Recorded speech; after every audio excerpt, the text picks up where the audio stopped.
2024 లేదా 25లో డిగ్రీ లేదా బీటెక్ చదివారా? సాఫ్ట్వేర్ జాబ్ కోసం ఎదురు చూస్తున్నారా? అయితే కోడ్ జ్ఞాన్ 100 డేస్ కోర్సులో చేరండి, జాబ్ సాధించండి. నమస్తే, వెల్కమ్ టు సుమన్ టీవీ. నేను మీ యాంకర్ శ్రీ. ప్రజెంట్ మనం చూస్తున్నాం నిమిషప్రియకి ఇంకో 2 రోజులు మాత్రమే ఉంది ఉరి శిక్ష అమలు అవ్వడానికి. అండ్ దానికి సంబంధించి తనకు శిక్ష తప్పే మార్గం లేదంటారా? దీని గురించి ఈ రోజు ఇన్ డీటెయిల్గా మనతో మాట్లాడడానికి హైకోర్టు అడ్వకేట్ అలగిరి రవీంద్రనాథ్ గారు ఉన్నారు. అడిగి తెలుసుకునే ప్రయత్నం చేద్దాం. నమస్కారం సార్. నమస్తే అండి శ్రీ గారు. సార్, యమన్ కేరళ నర్స్ నిమిషప్రియ ఉరిశిక్షకు మరో 2 రోజులు మాత్రమే ఉంది అని చెప్పొచ్చు. దీంతో నిమిషని ఉరిశిక్షకు దగ్గర చేస్తున్న ప్రతి నిమిషం, ప్రతి గంట తన కుటుంబంలో ఉన్న వారికి ఆవేదనను మరింత పెంచుతుంది అని చెప్పొచ్చు. అండ్ అలాగే మనం చూస్తే తను రక్షించేందుకు సేవ్ నిమిషప్రియ యాక్షన్ కౌన్సిల్ కూడా బ్లడ్ మనీ ఇస్తాము, మమ్మల్ని క్షమించండి అను తను వేడుకున్నప్పటికీ కూడా ఎలాంటి స్పందన అయితే మనం చూడడం లేదు. అండ్ దీన్ని బట్టి మనం అర్థం చేసుకోవచ్చా అంటే శిక్ష తప్పే మార్గం అసలు కనిపించట్లేదు. ఎలా ఉండబోతుంది? ఇంకా 2 days మాత్రమే ఉంది. దీన్ని ఎలా మనం చూడాల్సిన అవసరం ఉందంటారు సార్?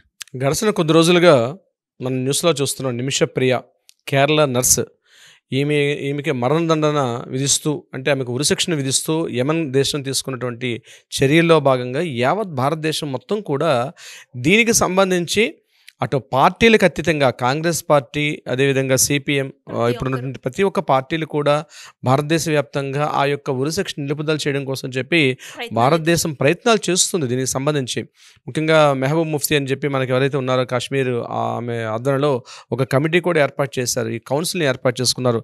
నిమిషప్రియ కౌన్సిల్ అని చెప్పి ఒక కౌన్సిల్ని ఏర్పాటు చేసి, సేవ్ నిమిషప్రియ కౌన్సిల్ని ఏర్పాటు చేసి ఈ దియా ట్యాక్స్ అంటారు, దియా అంటారు, లేకపోతే దాన్నే బ్లడ్ మనీ అంటారు. బ్లడ్ మనీ ఇచ్చి ఆమెను సేవ్ చేద్దామని తీవ్రంగా ప్రయత్నాలు చేస్తున్నారు. చాలా మందికి ఈ బ్లడ్ మనీ అంటే ఏంటని చాలా మందికి ఈ యొక్క సిరీస్ ఫాలో అయ్యే వాళ్ళకి డౌట్ రావచ్చు. దాన్ని వివరించే ప్రయత్నం చేస్తాను. ముస్లిం దేశాలకి షరియత్ చట్టం అని ఉంటుంది. అంటే సౌదీ అరేబియా కానీ, యమన్, కువైట్, అబుదాబి, ఈ యొక్క మొత్తం చాలా వరకు ఉన్నటువంటి ముస్లిం దేశాల్లో షరియత్ని ప్రకటిస్తున్నటువంటి దేశాలంట్లో కూడా ఒక చట్టం ఉంటుంది. ఆ చట్టం ఏంటంటే దాన్ని బ్లడ్ మనీ అంటారు. వాళ్ళ ఉర్దూ భాషలో దాన్ని దియా అని అంటారు. DIYYA దియా అని అంటారు. అంటే ఏంటంటే ఇటువంటి సందర్భాల్లో, ఉరిశిక్ష విధించేసిన సందర్భాల్లో వాళ్ళని రక్షించడం కోసం చెప్పి ఎవరైతే బాధితుడు ఉన్నాడో బాధితుల కుటుంబీకులు కానీ కొంత కాంపెన్సేషన్, నష్టపరిహారానికి అంగీకరిస్తే ఆ యొక్క ఉరిశిక్షను కూడా నిలుపుదల చేసే విధంగా ఉంటుంది. అంటే వాళ్ళు యాక్సెప్టెన్స్ ఇచ్చారు, ఓకే వీళ్ళని క్షమించేద్దాం, ఆ పర్సన్స్ని క్షమించేద్దాం, మమ్మల్ని చంపిన వ్యక్తిని కూడా క్షమించేద్దాం అని చెప్పి వాళ్ళు క్షమిస్తూ దానికి సంబంధించి వాళ్ళ కుటుంబీకులు ఎవరైనా నష్టపరిహారాన్ని తీసుకున్నట్లయితే ఆ నష్టపరిహారాన్ని ఇక్కడ బ్లడ్ మనీ అంటారు, లేకపోతే దియా అని అంటారు. దాన్ని అంగీకరిస్తే తప్పనిసరిగా ఇప్పుడున్నటువంటి ఆ యొక్క ఉరిశిక్షను నిలుపుదల చేసే అవకాశం ఉంది. 2020లోనే మనకి యమన్లో నిమిషప్రియ మీద ఉరిశిక్షను నమోదు చేసినప్పుడు కూడా తర్వాత అనేక రకాల ట్రయల్స్, కోర్టులో ఉన్నటువంటి ట్రయల్స్ చేసిన తర్వాత రేపు వస్తున్నటువంటి జూలై 16వ తారీఖు నాడు ఆమెకు ఉరిశిక్ష విధించమని చెప్పి ఆ దేశపు కోర్టులు ఆమెను ఆదేశించడం జరిగింది. అంటే ఈరోజు చూస్తే ఓన్లీ జస్ట్ ఒక 48 hours మాత్రమే ఉంది, కొన్ని గంటల్లో మాత్రమే ఉంది. కానీ భారతదేశంలో ఉన్నటువంటి అనేక మంది ఆమె యొక్క ప్రాణాన్ని నిలుపుదల చేయాలని చెప్పి ఆ బాధిత కుటుంబీకుడు ఎవడైతే ఆ విక్టిమ్ ఎవడైతే ఉన్నారో వాళ్ళకు ఫ్యామిలీ మెంబర్స్కి చాలా వరకు వీళ్ళు సంప్రదింపులు చేస్తున్నారు. ఈవెన్ 8.5 కోట్ల రూపాయలు కూడా ఆఫర్ ఇవ్వడం జరిగింది. అంటే అక్కడ చట్టం ఉంది. భారతదేశంలోని చట్టాల్లో ఈ బ్లడ్ మనీ అనే కాన్సెప్ట్ లేదు, దియా అనేటువంటి కాన్సెప్ట్ లేదు. కానీ ఆ దేశాల్లో దీనికి సంబంధించినటువంటి చట్టాలు ఉన్నాయి. నాట్ ఓన్లీ యమన్ ఒక్కటే కాదు, యమన్ యొక్క క్యాపిటల్ సనా క్యాపిటల్, అంటే సనాలో ఉన్నటువంటి ఏదైతే క్యాపిటల్లో ఉన్నటువంటి వీళ్ళు ఉన్నారో అక్కడ దీని గురించి తీవ్రంగా చర్చ చేస్తున్నారు. అంటే ఆ దేశంలో పత్రికలతో రోజు ఇదే వార్తగా ప్రధానంగా చెప్పుకుంటూ వెళ్తున్నారు. ముఖ్యంగా ఈ ముస్లిం కంట్రీస్ అన్నింటిలో కూడా ఈ షరియత్ అనే చట్టం ఉంది.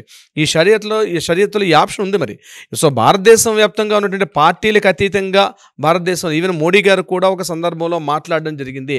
అయినప్పటికీ కూడా వాళ్ళు అక్కడ స్పందించకుండా ఆ బాధిత కుటుంబీకులు ఇప్పటివరకు కూడా స్పందించింది. నేను సూటిగా ఒకటే అడుగుతున్నాను, ప్రపంచవ్యాప్తంగా ఉన్న ముస్లిమ్స్ అందరికీ ఒకటే ప్రశ్న వేస్తున్నాను. చంపించే హక్కు ఎవరికి లేదు. తప్పు చేశారా ఇంకొకట పక్కన పెట్టండి కాసేపు. ఇక్కడ మీ దగ్గర చట్టం, మీ షరియత్ చట్టం ప్రకారం దియా అన్నది ఉంది. అంటే బ్లడ్ మనీ కాన్సెప్ట్ మీరే ఇంట్రడ్యూస్ చేసుకున్నారు. అంటే మాది ఎంతో శాంతి మతం, మా యొక్క చట్టాలు ఎంతో శాంతిగా ఉంటాయని మీరు చెప్పుకున్నటువంటి, ప్రపంచానికి శాంతి బోధించేటువంటి ఏదైనా ఉందంటే మా ఇస్లాం చట్టాలు, మా ఇస్లాం షరియత్ చట్టాలు అంటున్నారే. మరి అటువంటి సందర్భంలో ఒక దేశం, అంటే ఇక్కడ భారతదేశం మొత్తం కూడా ఇది స్పందిస్తుంది. ఈ యొక్క విషయానికి సంబంధించి, నిమిషప్రియ విషయానికి సంబంధించి ఆమె ఎందుకు చేశారు చేశారో కూడా చాలామంది కారణాలు తెలుసు. ఆ మహమ్మద్ అబ్దుల్లీ అని చెప్పినట్టు ఆ పర్సన్ తోటి ఎందుకు చంపాల్సి వచ్చింది, ఎలా చంపాల్సి వచ్చింది, ఆమెను ఏ రకంగా చంపి ఏ రకంగా చేశారు, ఓకే దాని గురించి ఉంటుంది. దానికి మరణదండనే శిక్ష కాదు, దానికి వేరే ప్రత్యామ్నాయం ఉండాలని మీరే రాసుకునేటప్పుడు గడిచిన కొద్ది రోజులుగా భారతదేశ వ్యాప్తంగా మన ప్రధానమంత్రి మోడీ గారి స్థాయిలో కూడా దీనికి స్పందిస్తున్న సమయంలో కూడా ఇప్పటికి కూడా బాధిత కుటుంబీకులు ఇప్పటికి కూడా రెస్పాండ్ అవ్వకుండా అలా వెయిట్ చేస్తున్నారు. అంటే ఇక్కడ మీరు ఏం చెప్తున్నారు? మీరేమో షరియత్ చట్టాలని చెప్తారు, మేము భారతదేశంలో మా హైందవ చట్టాలంటూ ప్రత్యేకంగా లేవు, కానీ భారతదేశంలో రాజ్యాంగంలో ఉన్నటువంటి మా చట్టాలకు లోబడి మనం చేసుకున్నప్పుడు కూడా మా మత ప్రాతిపాదికంగా ఉన్నటువంటి చట్టాలు ఇవన్నీ కూడా. కానీ మత ప్రాతిపాదిక అంటే మీరు శాంతి మతం అంటారు, మేము శాంతిని కోరుకుంటాం, ఎప్పుడు అల్లా అందరినీ మంచిగా కోరుకుంటాం అనుకునేటప్పుడు ఈరోజు ఈ వ్యక్తి నిమిషప్రియ, ఆమె జస్ట్ డేట్ ఆఫ్ బర్త్ కూడా 1989లో పుట్టిందంటే అప్రాక్సిమేట్లీ ఆమె 34-35 సంవత్సరాల వయసు, ఒక నర్స్. అక్కడికి వెళ్ళి భారతదేశం కాకుండా అక్కడికి వెళ్ళి మెడికల్ కౌన్సిల్ ఏర్పాటు చేసి అక్కడ క్లినిక్ ఏర్పాటు చేసి కొంతమందిని బాగుపరచడం అనుకున్న సందర్భంలో సరే అతను ఏ రకంగా చేశాడు అనేది మనకు అన్ని విషయాలు తెలుసు. కానీ ఈరోజు దియా ఇస్తా ఉన్నప్పటికి కూడా వాళ్ళు యాక్సెప్టెన్స్ ఇవ్వకుండా మొండిగా కూర్చోవడం అన్నది అది మొత్తం యావత్ ప్రపంచం కూడా పరిశీలిస్తున్నది. ఇక్కడ యావత్ ప్రపంచం కూడా పరిశీలిస్తుంది. అంటే షరియత్ చట్టాలు ఎంత కఠినంగా ఉంటాయి అన్న విషయం మీద ప్రతి ఒక్క వ్యక్తి కూడా దాన్ని పరిశీలిస్తున్నాడు. అంటే భారతదేశంలో ప్రతి ఒక్కరి వ్యక్తి కూడా ఆలోచించుకోవాలి. ఈరోజు భారతదేశం అంటే ప్రజాస్వామ్య దేశంలో పిచ్చి బాగుడు కూతులు పిచ్చి పిచ్చి ప్రగల్భాలు పలుకుతుంటారే వీళ్ళందరూ కూడా. వీళ్ళందరూ అర్థం చేసుకోండి, భారతీయ చట్టాలకి ప్రపంచంలోని మిగిలిన చట్టాలకి ఎంత తేడా ఉంటుందో. అక్కడ ఉంటే తెలుస్తుంది, ఆ ప్రాంతంలో ఉంటే, ఆ ప్రాంతంలో నివసిస్తే, ఆ ప్రాంతంలో అక్కడ ఏదైనా తప్పులు చేస్తే ఎలా ఉంటుందో మీకు అర్థమవుతుంది. ఇంత దారుణంగా మన దేశంలో చట్టాలు ఉంటాయి, ఇక్కడ కోర్టులు ఉంటాయి, దీని మీద చట్టాలు నడుస్తాయి, దాని ఆర్గ్యుమెంట్స్ అవుతుంటాయి. కానీ చివరిగా ఈవెన్ దో మన విషయం మనం చెప్పుకున్నట్లయితే కలకత్తా కేసు విషయంలో కూడా మనం వీడియోలు చేసాం సిరి గారు.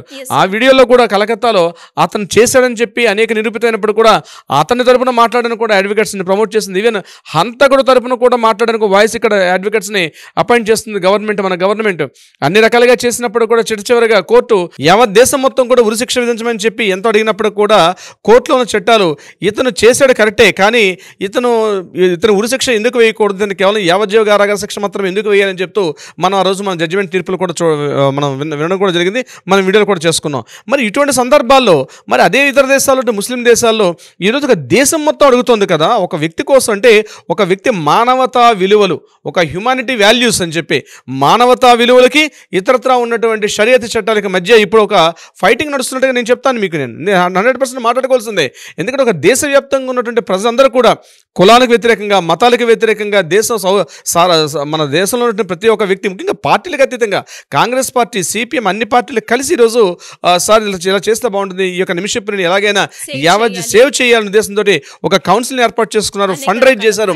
ఆ ఫండ్ రేపు 16 తారీఖులో ఇస్తేనే ఆ అమ్మాయి యొక్క ప్రాణాలు కాపాడుకునే అవకాశం ఉంటుంది.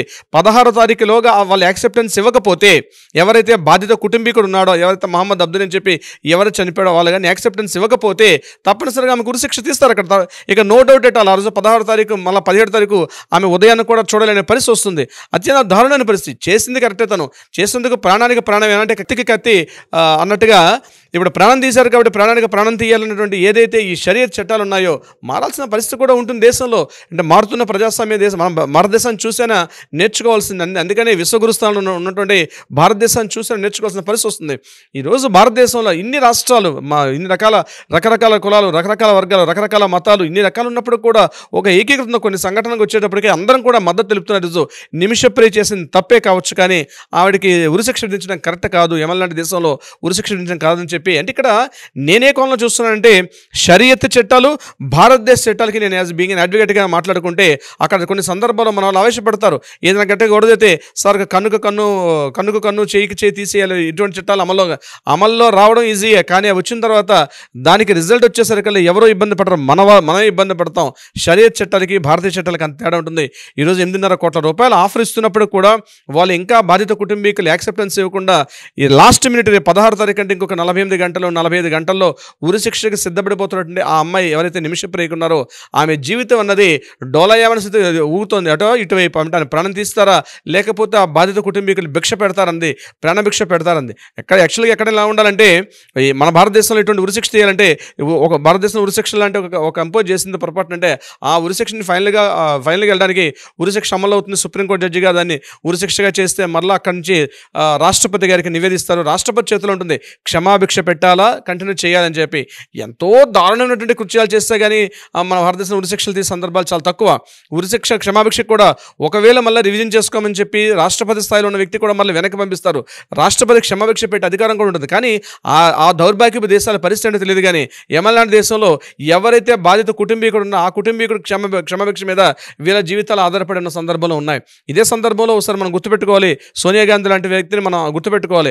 రాజీవ్ గాంధీ మరణం చేసిన తర్వాత ఆ రాజీవ్ గాంధీ మరణంలో ఉన్నటువంటి నళిని వాళ్ళందరినీ కూడా అరెస్ట్ చేసి వాళ్ళు తిహార్ జైల్లో ప్రవేశపెట్టిన తర్వాత ఉరిశిక్ష తీసేయమని చెప్పి సుప్రీంకోర్టు ఇచ్చినప్పుడు సోనియా గాంధీ లాంటి వారు ఏం చేశారంటే, ఆల్రెడీ చనిపోయి నా భర్త చనిపోయి చాలా బాధపడుతున్నాను, ఇన్ని సంవత్సరాల పాటు 14-15 సంవత్సరాల పాటు ఇంకా జైల్లో ఉన్నారు కాబట్టి అంతటి వ్యక్తిని ఈరోజు ఉరిశిక్ష తీయాల్సిన అవసరం లేదని చెప్పి సోనియా గాంధీ లాంటి వ్యక్తి, అక్కడ కాంపెన్సేషన్ కూడా ఏమీ లేదు, కానీ ఆవిడ మన రాహుల్ గాంధీ గారు నేను పార్టీలకు అతీతంగా మాట్లాడుతున్నాను. కొంతమందికి నొచ్చుకున్నప్పుడు కూడా ఇబ్బంది కలిగి ఉన్నప్పుడు కూడా నిజాలుగానే మాట్లాడుకోవాలి మనం. అటువంటి సందర్భంలో కూడా సోనియా గాంధీ గారు ఏమన్నారంటే ఈజీగా వాళ్ళు ఉరిశిక్ష తీయాల్సిన అవసరం లేదని చెప్పి సోనియా గాంధీ వైపు నుంచి కూడా మాట్లాడింది. సోనియా గాంధీ గారు లాంటి హుందాతనంలో మాట్లాడడం జరిగింది. సో ఇక్కడ ఆ హుందాతనం అన్నది మన బ్లడ్లో ఉండాలి. చట్టాలు రాసుకున్నంత మాత్రాన కలిగేది కాదు. వ్యక్తుల్లో మానవతా విలువలు ఉండాలి. మనం ఏదైతే గ్రంథాలు చదువుతున్నామో, మనం ఏ గ్రంథాలు అయితే పాటిస్తున్నామో మన బ్లడ్లో కూడా వాటిని మనం డైజెస్ట్ చేసుకున్నప్పటికే ఆ హ్యూమన్ వాల్యూస్ ఉంటాయి. ఇప్పుడు హ్యూమన్ వాల్యూనా లేకపోతే షరియత్ చట్టం అన్నది ఇప్పుడు సందిగ్ధ అవస్థలు ఉంది. నేనైతే బీయింగ్ ఎన్ అడ్వకేట్గా నేను ఈ వేదిక మీద చెప్పేది, ఎంత తొందరగా వీలైతే ఆమె నిమిషప్రియ గారిని అక్కడ విడుదల చేసి ఆమెకు ప్రాణభిక్ష పెడితే మంచిదని నేను అనుకుంటున్నాను. బట్ తర్వాత ఏం జరుగుతుంది మన కాలం నిర్ణయిస్తుంది. శ్రీ గారు మీరు అన్నట్టుగానే యావత్ దేశం మొత్తం కూడా తన ప్రాణభిక్ష కోసమే ఎదురు చూస్తున్నారని చెప్పొచ్చు. అండ్ అదే ప్రయత్నంగా మనం కూడా దేవునికి ప్రార్థిద్దాం సార్, తనకి ఉరిశిక్ష నుంచి బయటపడాలి అని. Anyways thank you sir, thank you so much. Thank you so much Shri గారు. సుమన్ టీవీలో మీ పర్సనల్ అండ్ బిజినెస్ ప్రమోషన్స్ కోసం కింది నెంబర్కి కాంటాక్ట్ చేయండి.